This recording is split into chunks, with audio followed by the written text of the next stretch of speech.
All right, to my guest, thank you so much for being on the show. How you doing? How you feeling? I'm doing good. I'm feeling good. I'm being productive, so that's always a good thing. She looking good, y'all. Thank you. Listen, this is probably the only woman in a very long time on the show that I have chased down. I've been working on this interview for like what I think almost 2 years.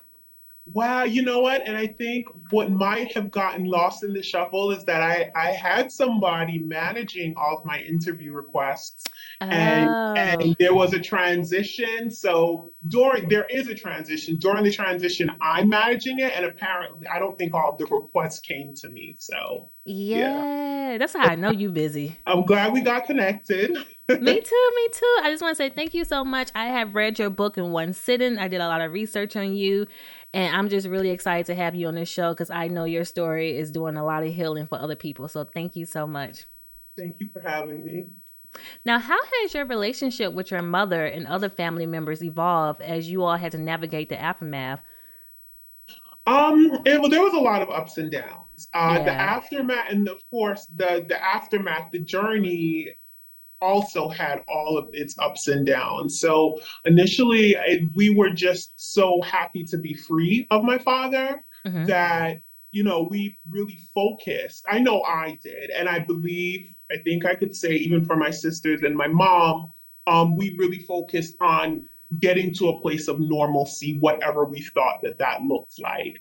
But unfortunately, in exploring, once we got to a level of normalcy with that definitely that I thought was supposed to be normal, Mm-hmm. then I could still see that there were some issues, some kind of weeds sprouting up from seeds that my dad planted. And one of those things being that my mother had some resentments and some disdain towards me and my children. And Mm-hmm. that would like peak out in different ways until it basically came to a head and I had to separate from her. Now, that did affect my relationships with my sisters and even getting ourselves established in the world of what was normal. Mm-hmm. I did get married, and two of my sisters slept with my husband.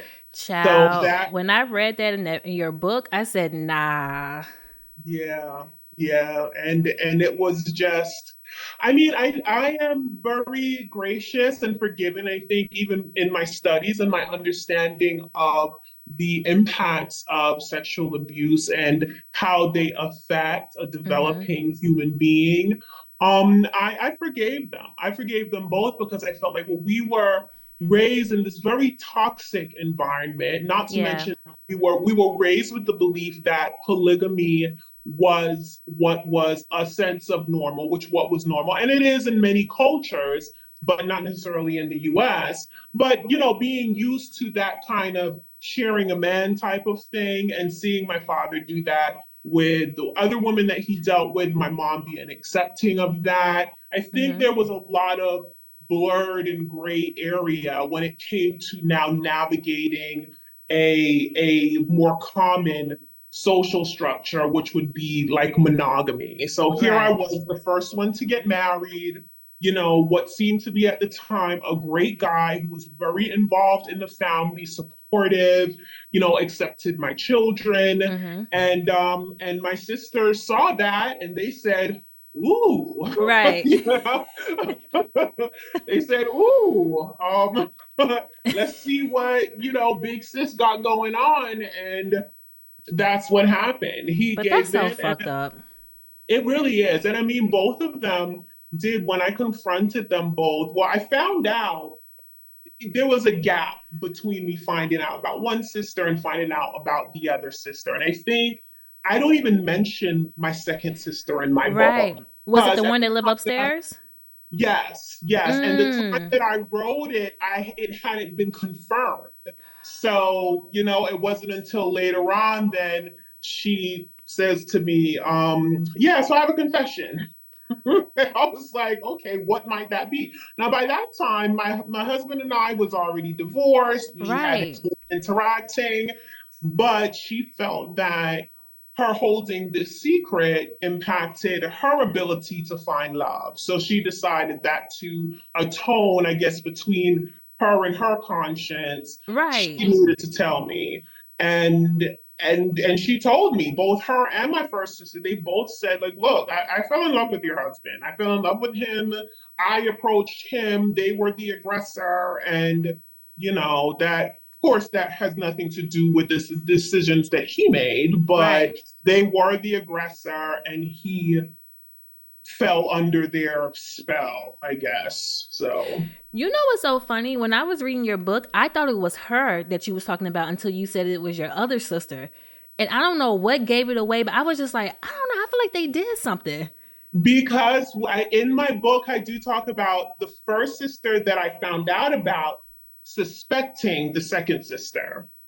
Right, right. So she suspected, the second sister denied, denied, denied. And it wasn't until about 3 years later did she then say, oh, yeah, so, all that suspicion was true. Like there was a reason for it.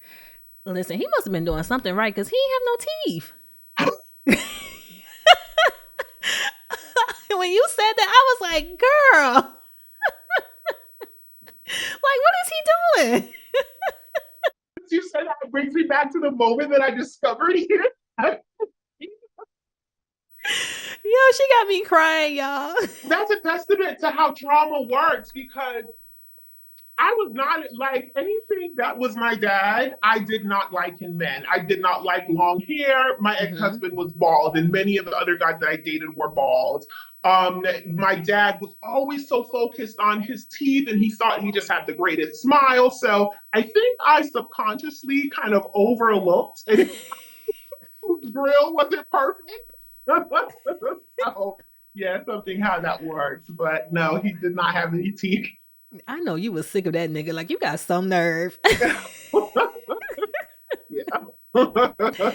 Now, what has been the most challenging part of rebuilding your life and identify identity outside of the trauma? Ooh, wow. There's so many challenges. I would say the most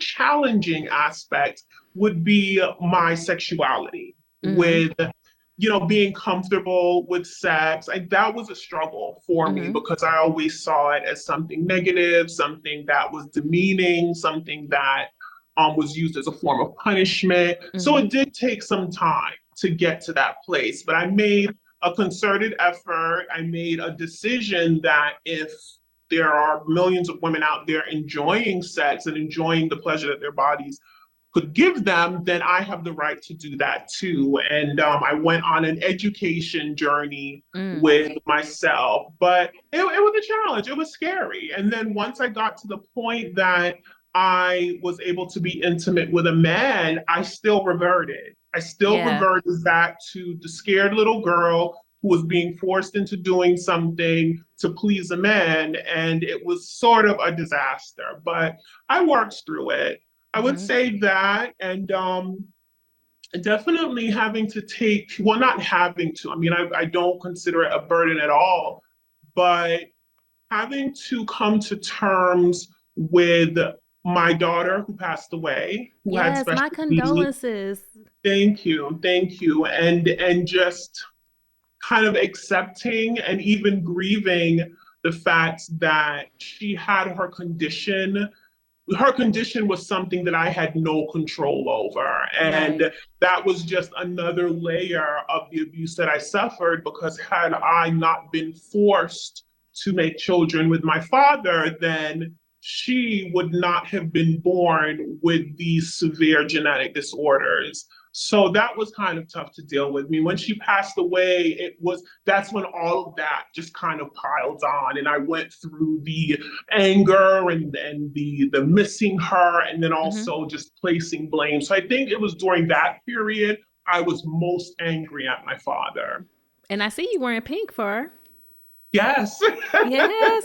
Listen, You I did did your my. research. Yes, I did. I Yes. said, listen, y'all, our guest, she said, I got a hard limit. I said, oh, I'm not playing no games. I wanted to ask really thoughtful questions because I feel like you have been on a lot of platforms and I know a lot of people like to ask you a lot of like really deep and hard questions. And I just wanted to, give people the other side of it. So I Yeah. really took my time with this because even when I read when your daughter passed away, I was like, come on, God, like this is crazy. Like Yeah.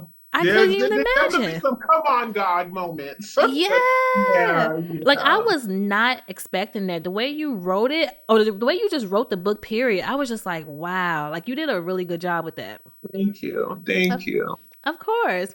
Now, how do you process the complicated emotions of love, pain, and perhaps even resentment towards your mother, given her role in your upbringing?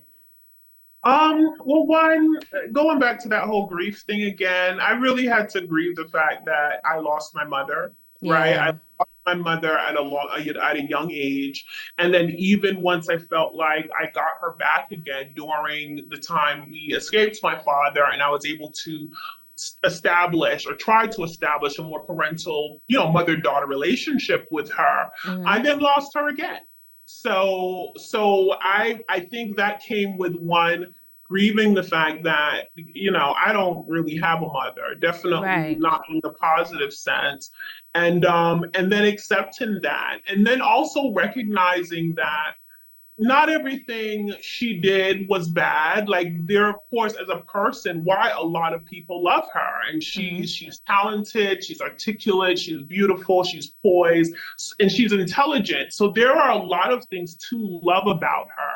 And I had to decide to give those things up because then the negative aspects of her were having such an impact on me and my children. And she just was not growing the way that, no, definitely not the way I was growing, but Right. not only that, she was resistant to growing. And I think even at this point, I think it's pretty safe for me to say that she still is resistant.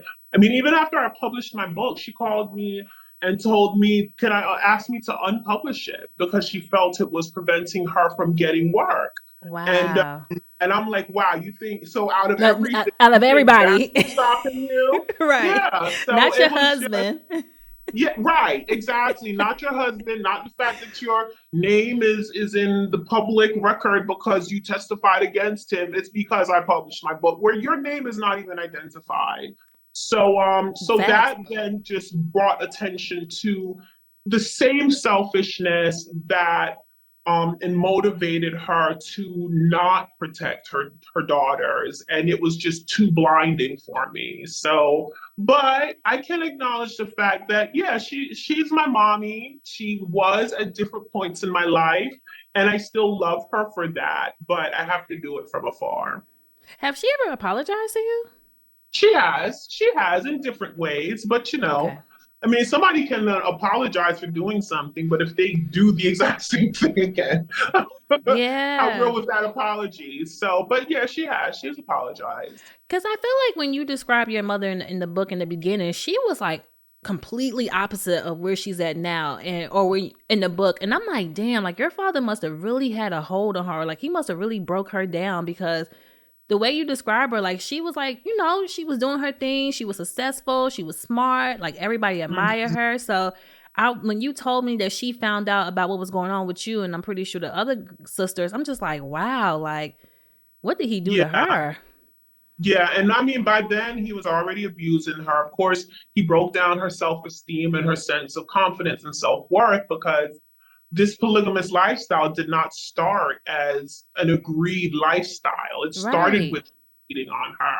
So I'm sure that just challenged everything. And, you know, grooming is not only for kids, predators Mm. groom adults as well. And she was definitely groomed. Plus, at the same time, they were very close in age. They were high school sweethearts. Hmm. So there was just a lot of psychological connections, I think, between them that then made it easier for my father to control her.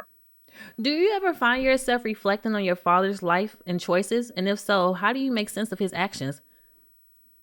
Yes, I do. I do. I don't dwell too much, but Hmm. I'm gonna tell you what triggers that thought process. Usually my nightmares, usually my Mm. dreams of um memories of him abusing me. It seems like even another timeline, like, okay, I'm free and safe now. He's sitting in jail, but apparently I have these dreams where he is still in my life. And Mm. the progress, as if I never escaped him and things just could, my life just continued on with him. And I'm older and my kids are older. And when I wake up, I reflect on the fact that he has had this impact on me. It still continues to have an impact on me. Yes, I am resilient. Yes, I know what tools to employ so it's not as negatively impactful as it could be. Mm-hmm. But of course, and I sometimes it saddens me. It saddens Yeah. me that he had so much potential, and these were the choices that he made. I mean, my dad was creative. He's charismatic. He was intelligent as well. Mm-hmm. He didn't get to where he was in his career because because somebody just happened to buy him and liked him for it for whatever reason. He worked to get to where he was. Mm-hmm. And then to now bring in this demented, sick, narcissistic, violent, make these violent choices. It's really unfortunate. It's really unfortunate that he did that to himself and he did that to his family. And that's where I can hear the pain when I was reading your book because I'm like, damn, like you really love your father. I And did. yeah. And I can see the conflict because like it's a struggle because like damn, like how do we rejoice in him going to jail, but this is the person that gave me life. Right, right. And my children. Yeah. And my children, I can't deny that, his DNA contributed to them. It's a lot. It can be challenging. Yeah. So but I accept it for what it is. Yeah. How do you believe the stigma surrounding incest affects survivors and their willingness to come forward? Ooh, Listen, I'm it hitting you with affects Oprah, baby, okay? it affects it directly. It affects it directly. I wrote an essay about that specific topic, Mm. how in media, in pop culture, in films, children born of incest usually usher in the apocalypse or they're demons or so there is a very negative connotation Mm-hmm. with the children of incest, which is it's not fair. I don't think that's fair because the negativity comes from the act that caused it, but Right. they themselves are innocent. So thank God we have been covered and blessed enough, and the people around us, they have not had too much negative impact, even from me being public, and they are strong enough to be able to deal with it. Like I'm sure you've seen my daughter in the comments, like Mm-hmm. correcting people, putting them in their Oh, place. she don't play, baby. Yeah, no, she does not. She is like, ooh, she. I said, "Oh, little sister, spicy." I know that's right. Yes, she is. Yes, she is. She's like, if mommy is the forgiving one, she is the Mm-hmm. one that shows grace. She's the understanding, not her. Right. She's like, you're stupid, you're dumb. But you know But what? That's good because people need to stop playing with people. yeah, yeah, no, that's true. That's true. And I mean, I love her and I admire her for it. Um, so yeah, there are some people that come out their face and say some dumb, ridiculous stuff. Like there was Mm-hmm. one person that told her that she looks like an incest baby, and I'm like, do Oh you even know what that looks like? nah. Yeah, and I'm like, you don't even know what that looks like? Like, do you know how many people born out of incestuous abuse are walking around today that they're not identified? So many of our like PKU, for instance, my two Mm-hmm. daughters that have phenylketonuria. That was actually perpetuated out of incest in Europe. So it's a recessive genetic disorder that um, has more of an impact on people of European ancestry than it Mm-hmm. does of Black.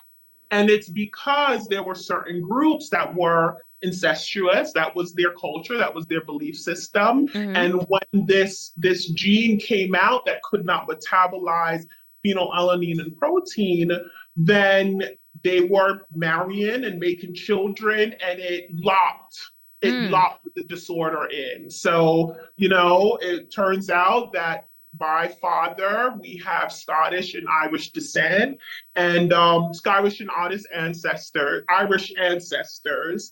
And of course, he mated with me, and we created a child that has this genetic disorder. So, of course, those things impacts. I mean, anything, any kind of genetic disorder impacts the quality of life of the person that has it. But seeing these proofs that kind of came out of this abuse then is another, it's heartbreaking. So Yeah, but I'm glad you made a good point because I had another lady on my show and she shared her story of her mother being her sister and how she found out. And incestual relationships is really big in her family. But one of the stereotypes that she talked about was just similar to yours. Like, one, everybody doesn't look like what you think an incest baby look like, and right. two, this is way more common than you think. Exactly. It's just so many people are hiding it. People hide it. Children are raised as Siblings. the victim siblings, right? Or they're sent off to grandma to be raised. And, that happens a lot. And it's just so, but yes, because our society puts shame on the act, it transfers to the results of the act, and then they stay hidden. Do you think this would ever not be taboo? Like eventually this would be something that people will talk about openly? I hope it's I hope so. I mean, I do have to say, because I'm first myself and then my children, because we speak about it openly and on public platforms, that it is something that more people will talk about. And I think that just because I've created a space in a community on social media, if Hmm. you really, I mean, there's a lot of comments, but if you look in there, you'll find some, hey, my father is Yeah. also my grandfather, and I had a child by, and more and more are coming out, and it's encouraging, because I think some people get confused between normalizing children of incest and then normalizing incest in general. And Mm. I don't think normalizing means that you are saying it's okay, Okay, cuz right? right, cuz it's not. Yeah, right, because it's not.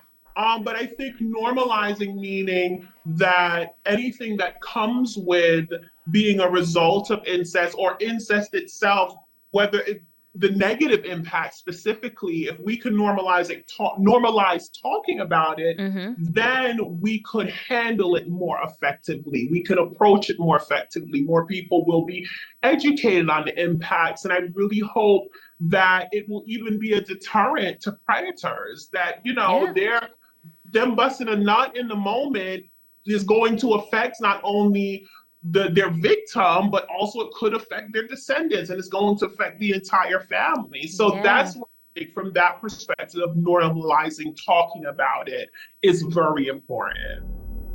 All right, guys, well this is the moment we all been waiting for. This is the moment of truth. Will our guest reveal their identity or keep it concealed? The choice is yours to reveal or conceal. What will it be? Of course, Yeah. I'm going to reveal. Yes, introduce yourself. I'm so excited. Hello, everyone. My name is 𝐼𝐶𝐬𝐫𝐠𝐞𝐵, and I am a mom. First and foremost, I am an activist, a writer, a chef, and a content creator.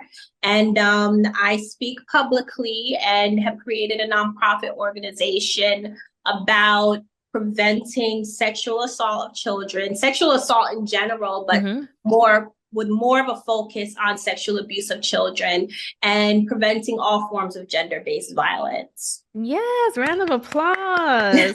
Y'all, she is our first guest on the PhD Unlocked series, and I'm just super excited to have her here. Like I already feel like this is going to definitely help someone on their journey, especially if they have a similar story to yours. So how has writing and sharing your story publicly impacted your healing journey over the years? So definitely positive. Just, Yeah. the basic answer, the straight up answer is it impacted it positively. But I'm not going to say but. However, when I decided to write my book, Unashamed, A Life Tainted, it was a therapeutic work. It was not meant to be shared with the public. And oh, wow. it wasn't, I was writing it for therapeutic reasons. My daughter was in the hospital. She had, during the process when I got started, she had a long stint in the hospital.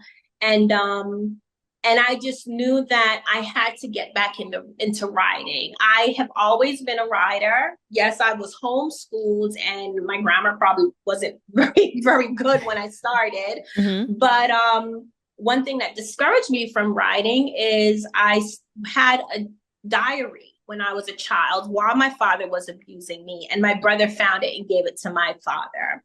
And my father punished me severely for it, because of course it had details of what he was doing to me and how I felt about it, and me saying that I wish he would stop. And after that traumatized me, and I didn't write for a while. I didn't write for a long time, until he then made me write the video treatments for his music videos. He was a music video director. He directed Killing Me Softly by the Fugees. That's his most well-known work. And the process when you are trying to bid for a video, to be the director of the video, you give your ideas, you give a synopsis or a treatment. And my father would require me to write the treatments that he would submit to the record labels. So I got back into writing that way. Then, of course, went through the process of escaping him and remembering how helpful it was when I was little, dealing with what I was going through. Writing it down I decided to pick up my pen again in that capacity and write Unashamed. It wasn't named, of course, at the time. I was just chronicling everything that I went through, how I felt about it. And then while I was going through college, I did a public speaking class, and I decided to speak about what happened to me. And this young woman who was sitting in the back, she was always quiet in the classroom, but participated. She came up to me with tears after I finished my speech and said that her father had done the same thing to her. Wow. And I was the first person that she told. So that inspired me. I meditated on it. I prayed on it. And I said, you know what? I need to publish this book, because it has the potential to help people. And that's what I did. Yeah, so. I always tell people, you never know how your storyline can be someone else's lifeline. Yeah, exactly. Yeah. I like that. I like that. Come on now. Now, you've been interviewed on various platforms and have shared your story with so many people. Is there an aspect of your experience or journey that you feel is often overlooked or misunderstood? I do think, and this is interesting, because I think if I was in the audience, if I was looking at things from the audience perspective, I would really want to know more about my dating life and my personal life. And I think a lot of people think about it. Like, for instance, I gave a workshop for law enforcement and social workers in Salem County in New Jersey. And everybody was reluctant to ask questions. And I understand why. They don't want to trigger a survivor, so on and so forth. So I encourage the audience to ask me anything that they want to. I'm like, I'll answer any questions, no matter how ridiculous it sounds. That's how passionate and committed I am to educating people and raising awareness. So I'm like, none of y'all don't want to know how my dating life. So then this one guy, he was a police officer. He was cute too. He says, that's what he was like. Yeah, that's what I wanted to know. I ended up picking him out. I was like, hey, you have a question. He was like, well, actually, I didn't want to ask this, but what's dating like for you? And I think a lot of people think about it, but they don't ask because maybe they're not sure how I would feel about them asking. But I'm like, no, you have to. It's one thing to understand the trauma and its negative impacts. And of course, dating incorporates that too. But, you have to then explore the appreciation for life and love after coming out of that type of trauma. I think it motivates people to help people heal more and be more supportive. Do you feel like men might be intimidated by you because of what you went through? Why are you trying to stop shit?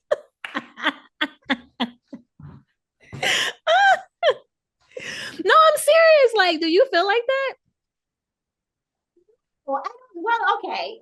A lot of people on the outside, yes, they say men are intimidated by me. Mm-hmm. I do have some male friends that are in, more higher positions. I think because they are so confident, then they could tell me, then they're like, you're intimidating, and I'm like, wait a minute, I'm more soft spoken, I'm feminine. Like, those aren't very intimidating traits. Right. But yeah, so but that's even before they know my story and they know what I do. So I don't know if it's the way I carry myself. And I work around a lot of like politicians and entrepreneurs, and I see the eyes and they stare a lot. But I rarely get approached. I rarely get approached in public. So maybe, and then, yeah, if they know my story, I have learned that there have been some men that are very intimidated by me. I feel like that's my story as well. Like, I feel like guys would stare me up and down, but these niggas would not come talk to me. And I'm like, I don't bite, y'all. Like, come talk to me. Right, right, exactly. And then so I have a funny story that happened recently. I just went and went to the movies with my daughters, and I'm standing there at the concession stand waiting for my food, pre-ordered food. So I'm standing and waiting to get it. And I'm there for about 5 minutes, and there's this guy standing next to me, and he's just like there. And for some reason, I can feel his energy, like having a conversation with himself. And we're standing there, I'm looking at my watch, and I'm like getting really antsy because the movie's about to start. And he turns and looks at me and says, "So, are you here waiting for food too?" Like, what? I think that's why we're at the concession stand. Was he cute? I was like, wow, that's an interesting question. But I like to get to know people, and I like the experience of like getting to know someone new. So I'm actually very talkative. I can be very talkative. My daughters say that I am a extrovert, that I'm an extrovert in public. But I think I'm more of an introvert. Well, definitely introvert. I mean, home is my favorite place. But when I do get out, I'm very social. But I am old fashioned. I do believe that the man should approach the woman. So I don't go like talking to guys, but then I end up being at the place, and it's not until everybody's drunk then they try to approach me. So I also feel like a lot of men don't have personalities. Sorry, men listeners, not y'all, but I feel like some of the men I meet, I'm just like, come on, bro. Like, I can't be the baddie. I can't have the sense of humor. Like, you got to do something in this relationship. Yeah, I agree. But you know what? It's not, I don't think that it's that they don't have personalities. I think that they're not sure on what their personality should be. And therefore, they are insecure in just being themselves, because they think with social media and our culture, they're supposed to be hard. They're not supposed to smile in front of the camera. They're supposed to be more thug or more corporate-like. And I think men naturally are just a lot more insecure than we think, even though we think that being secure is like a masculine trait. But I just think that they're more insecure than we think. And they don't know what their personality is. Even my son, I love my boys. All up and down, I love my boys, but I'm raising 2 Black men. Well, one is an adult now, but my 16-year-old, and I tell him all the time, I'm like, you have to be a trendsetter. You have to be a trendsetter. You have to decide what you want and be okay with what you want and what you like. Like, don't be thinking about if you think other people will think that what you like is cool. Don't think about that. Just like what you like, and people will follow what you like. So yeah. Are you dating now? Because I know from reading your book, you ain't got no problem getting no man now.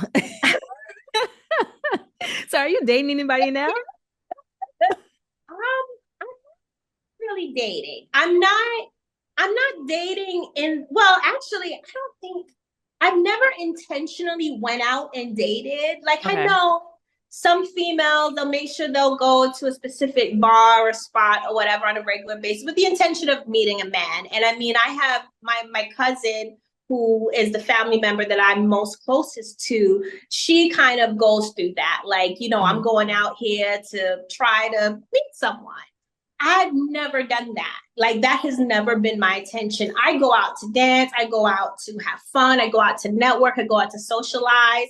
And then, yes, if a man is brave enough, they will, approach me. Mm-hmm. So it's hard to say, am I dating? No, I'm not intentionally dating. I have so much work to do. My schedule is so crazy. Yeah. However, I do like going on dates. I like going out. I like good conversation. I like activities. So like, even if I go to my driving range, I go to the 𝐸 golf course. Mm-hmm. Here in Essex County. And I'm open. I'm like, everybody's there and they're on the driving range. I'm open to talking to guys, asking them for help and for tips and stuff like that. So I enjoy myself in that way. And if it totals out to be, a day or dinner, yeah, plus I'm a foodie, so I like going to nice restaurants. So. Yeah. Well, let's get into some listener questions. Tam from LA wants to know, was it hard for you to have healthy relationships with men? What is a healthy relationship? Right. Right. Or do you feel like you have healthy relationships with them now? Yes. Okay. I believe I do. I do think sometimes the heart can be very deceiving. I love hard. I do love hard. Mm-hmm. And sometimes when you love hard, it would lead you astray. So I think that I have had a relationship. Well, technically it was a situationship for a good minute. Mm-hmm. And I realized that because I felt so strongly about him, I did overlook some little, what I considered minor. And then you have to understand that there is one thing that I tend to have to check myself with, and that is what is the level of what is okay. Because my father was just so extreme. He was so extreme with the violence and being degrading and demeaning. He was different. He was so extreme. So my gauge of what is good and bad is a little skewed, and I have to take a step back, get some input from somebody on the outside, say, hey, do you think what this guy did? I'm dismissing it because it's really not that bad. But this is my example. My father is my example. So I do have to do a check-in. And that's one way that my daughter helps a lot with that. She does give her input a lot. And so I lost my train of thought. But you made a good point, because if you're comparing the current men that you're dealing with now to your father, then anything that they do is good. Right. Exactly. Right. Exactly. But I have learned the better. I have definitely learned my lesson dealing with that. And my ability to discern whether something is bad treatment, he's dismissing me, he's disregarding me or ignoring me, he's not showing me based on his actions if he values me, he doesn't value me. So I'm able to do that a lot better now, which is probably why I'm not seeing anybody. But it did take some time to get to that point. It took some good old-fashioned science experimentation, trial and error. But I think I'm in a place now that I know what I want, and I know my worth, and I know what I bring to a relationship and to a man. So, Darlene from North Carolina wants to know if you think your family and friends knew all along. There were some family that did know. And I found this out more recently. There was a period that my father, when he moved us to East Orange, New Jersey, and cut off communication with the family, I found out that there were cousins who had come to East Orange and saw me pregnant and saw my interaction with him in public, and basically just went back to the rest of the family and gossiped. Then when I was a child, I did find out that when I was a child, there were some family members that called social services, but social services failed and did not do anything about it. Yeah. So there were some family members that did know, or at least suspected, had a very strong suspicion. And Judah from Brooklyn wants to know if you will want an apology from your father. No. No. Not you laughing. I really don't care about that. No, I never because so during the process of me escaping, actually I did get away from him and we were approaching reporting him to the police. I got a phone call. He had gotten my number from my aunt, I was still in communication with, which was his sister. And I get a call one day on my phone, my house phone. It was still, we still had Verizon plug-in and stuff.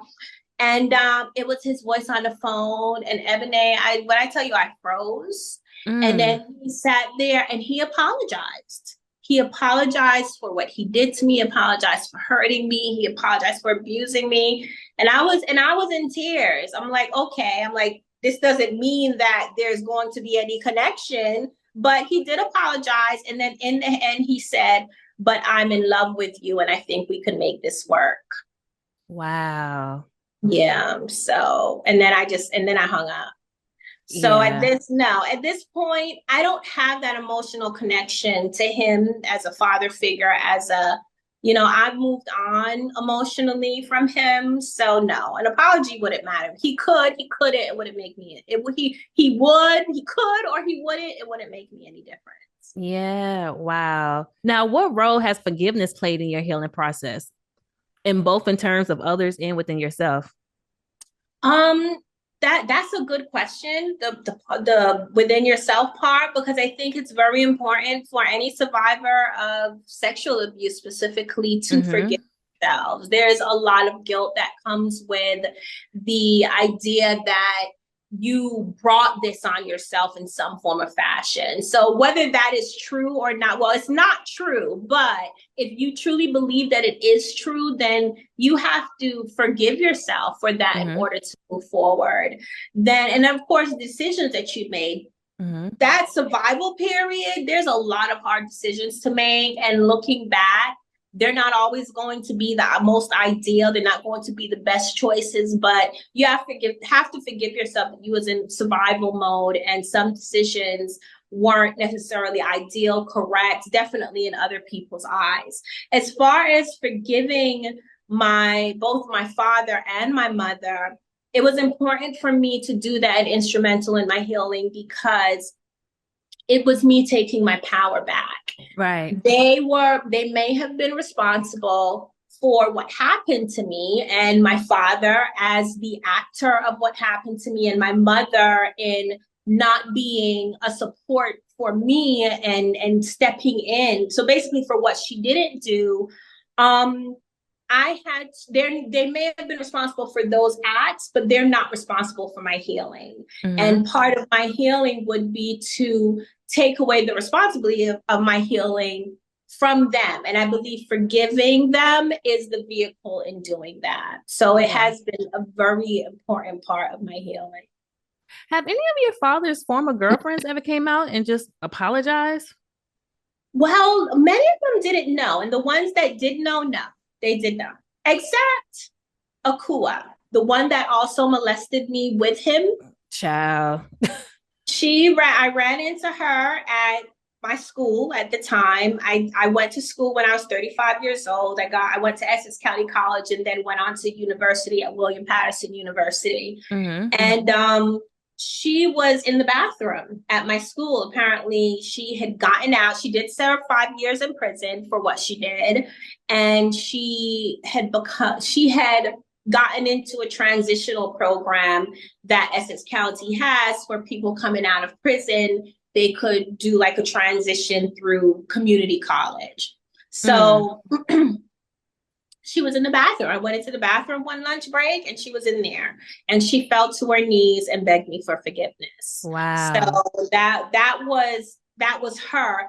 But there are just other random of his girlfriends that did know while I was a child that I've never seen or heard from them again. So, and then a lot of his girlfriends that he had relationships with as I entered into adulthood. And by then he was not introducing me.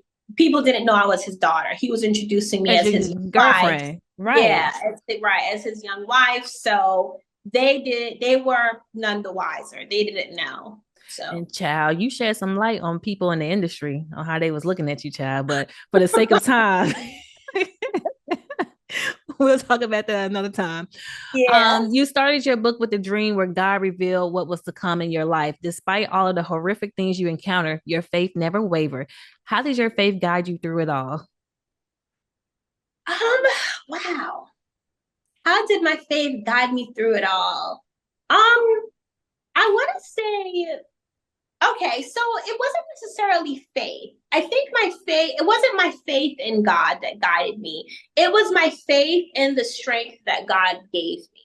It was my faith in knowing that there could be a better future and that I had the ability, whatever that may look like, that I had the ability to reach that better future. So that's where my faith was in. I always say that I know God. God just like we breathe air, just like the trees grow. Everywhere. For me, the creator just is. There is I don't have to believe the creator. I know the creator exists. And whatever we experience as humans is part of the plan, what people call the plan. God gave us the freedom of choice.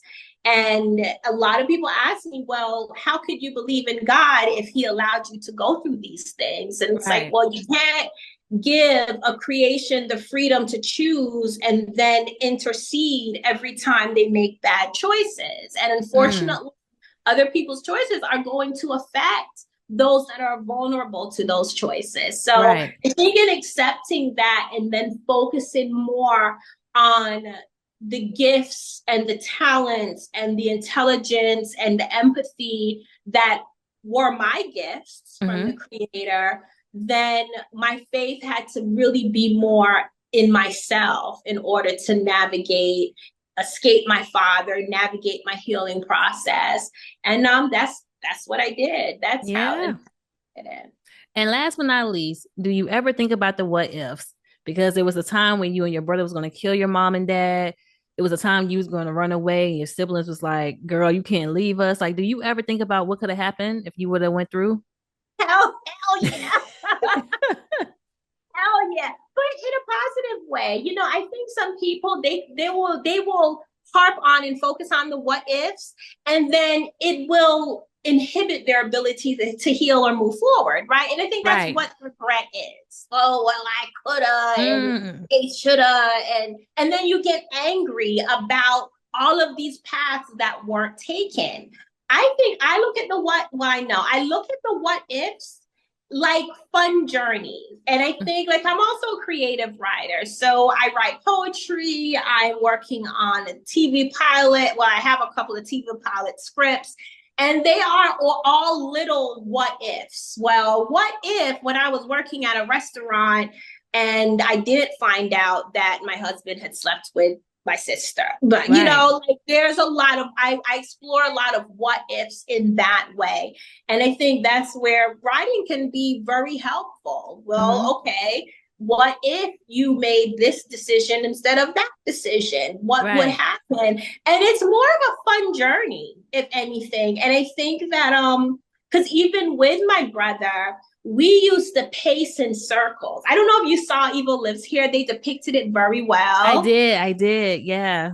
Me and my brother, we used to pace in circles. Like after our homework was done, after the house was clean, we would just in a trance in circles talking about the what ifs. Well, what if daddy didn't beat us? And what if he let us go out with Brenda? And what if, we were creating all these what ifs. And it was a form of escape for us because we created this whole other world that we kind of lived in to cope with the negative and toxic environment that we was in at the time. So now the what ifs are more like fun. I talk about them with my kids. We'll go on long drives and we'll talk about the what ifs. And then in certain ways, they could inform our decisions going forward. Well, what if we decided to, go to this place and record it? And then we end up going and recording, doing that stuff. And I think as a creative, what ifs definitely come up a lot. I'm a Marvels fan. Have you ever watched the Marvels? Come on now. I watched the Marvels. Yeah.